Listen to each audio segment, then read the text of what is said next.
اور قربانی کرنا اپنی وسعت کے حساب سے، خون بہانا، قربانی کرنا۔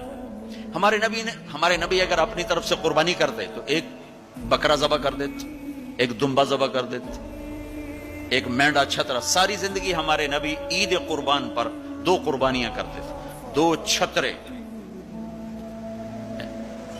ایک اپنی طرف سے کرتے تھے اور ایک امت کی طرف سے کرتے تھے، ساری زندگی 2۔ لیکن جب آپ نے حج کیا تو آپ نے کتنی قربانیاں فرمائیں؟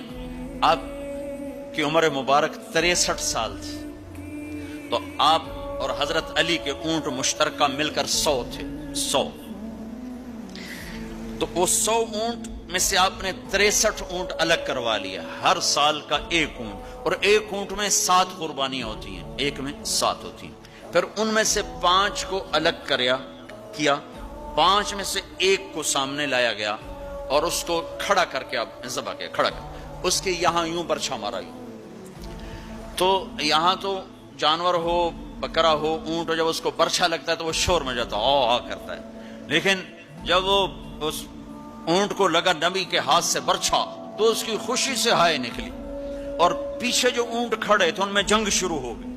ہر اونٹ رسی توڑ کے آگے بڑھ کے ذبح ہونے کی کوشش کر رہا تھا کہ کہیں میں پیچھے نہ رہ جاؤں، میں پہلے ذبح ہو جاؤں، میں پہلے ذبح۔ نہ شود نصیب دشمن کہ شود ہلاک تیغت، سر دوستاں سلامت کے تو خنجر آزمائی، ہم آہوان صحرا سر خود نہاد برکف، با امید آن کے روزے بشکار خواہی آمد، کہ آج سارے جنگل کے ہرنوں کو انتظار ہے کہ آج ہمارا محبوب شکار کرنے آ رہا ہے۔